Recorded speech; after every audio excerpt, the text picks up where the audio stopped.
Probably South Africa's most popular rally visitor is running at number 4, Tony Pond, co-driven by Rob Arthur in the Datsun Stanza. Being a regular competitor on South African events, Pond is familiar with the type of stages and conditions likely to be encountered, and is everyone's bet for a good result. The biggest threat, of course, is from car number 5, the Audi Quattro of Cyril van der Merwe and Frans Boshoff. And barring mechanical problems, everyone realizes that this is the crew to beat.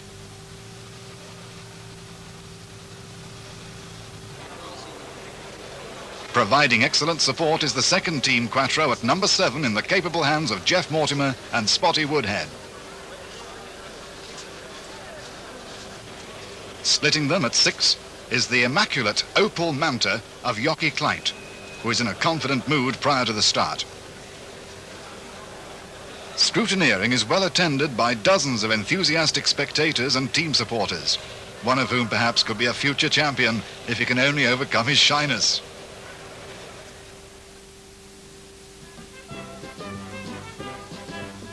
Saturday morning, and an exciting atmosphere fills the air around Pretoria City Hall as cars are lined up for the start.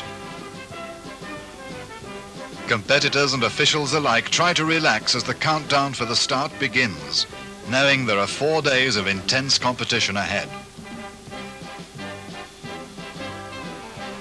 We asked Jimmy McRae the attractions of rallying in South Africa. All the people make you so welcome here, and they've got some fantastic rallying country.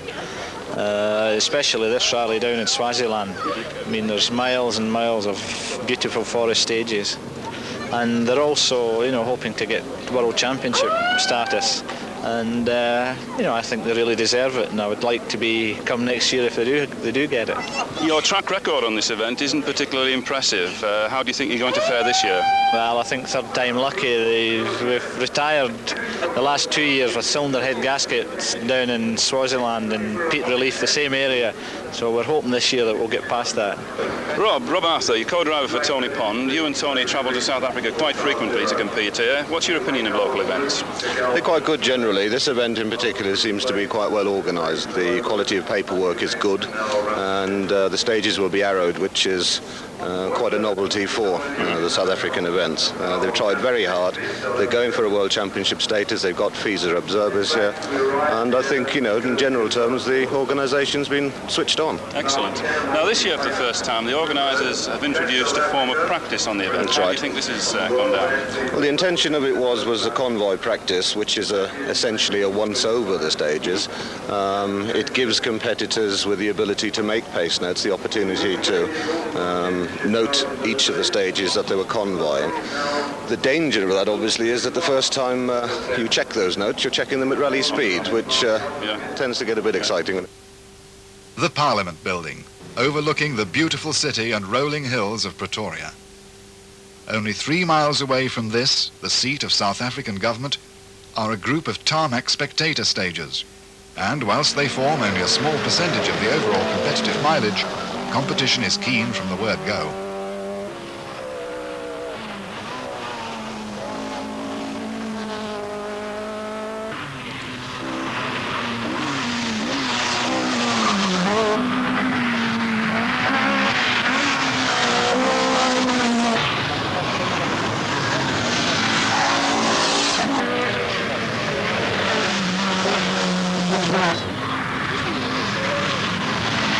Leif Asterhaag follows the leading pack through, whilst Rob Collins defies the laws of gravity in the huge Range Rover.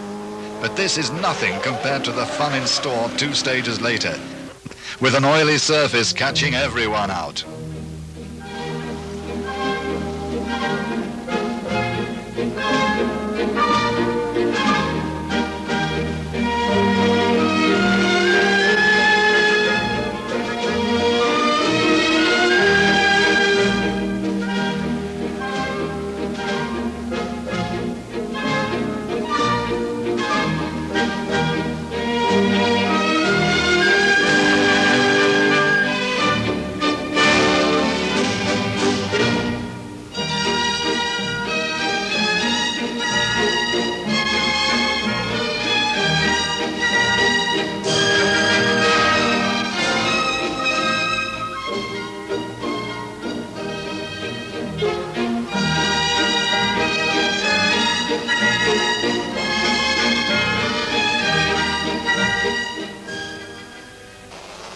first of the unsurfaced stages was adjacent to the popular motocross circuit at Sandbar, where even the very young are encouraged to get in there and win.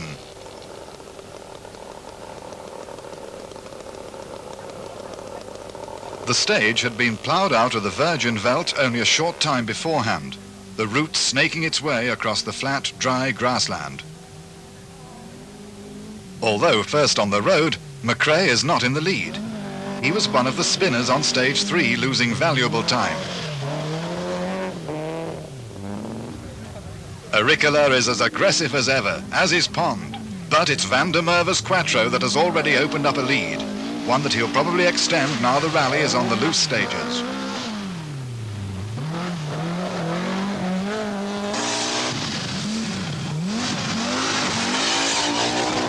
Sadly, this is the last we'll see of Kleint, as 2 stages later he rolls out of the rally.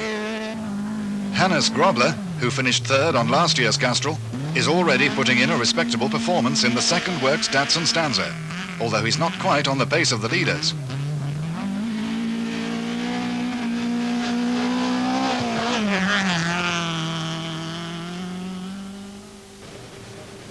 Another 3 stages lead to a welcome rest halt at the Holiday Inn, Ermelo. Pond's Datsun has a precautionary axle change and a carburetor check, now that the rally has moved onto the dusty stages. McRae's engine has been suffering from a slight misfire, and mechanics check the timing and carburetors in an effort to find a cure, whilst Jan Hettermer's crew are hard at work on the axle of the rally veteran's Corolla. From Ermelo, crews head through the night into Swaziland, where the meat of the rally will take place. Van der Merwe is consolidating his lead, whilst Pond is having a battle royal with Auricola for the other rally. Poor McRae is losing time with a slipping clutch, which is dropping him down the leaderboard.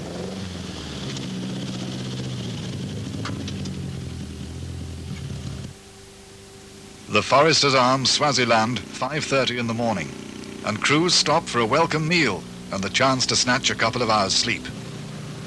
The 4-day keep are in good spirits, with just routine checks for both Auricola and Damso, whilst the Quattros too have little to bother them, save for some panel beating on Mortimer's car after a brief off during the night.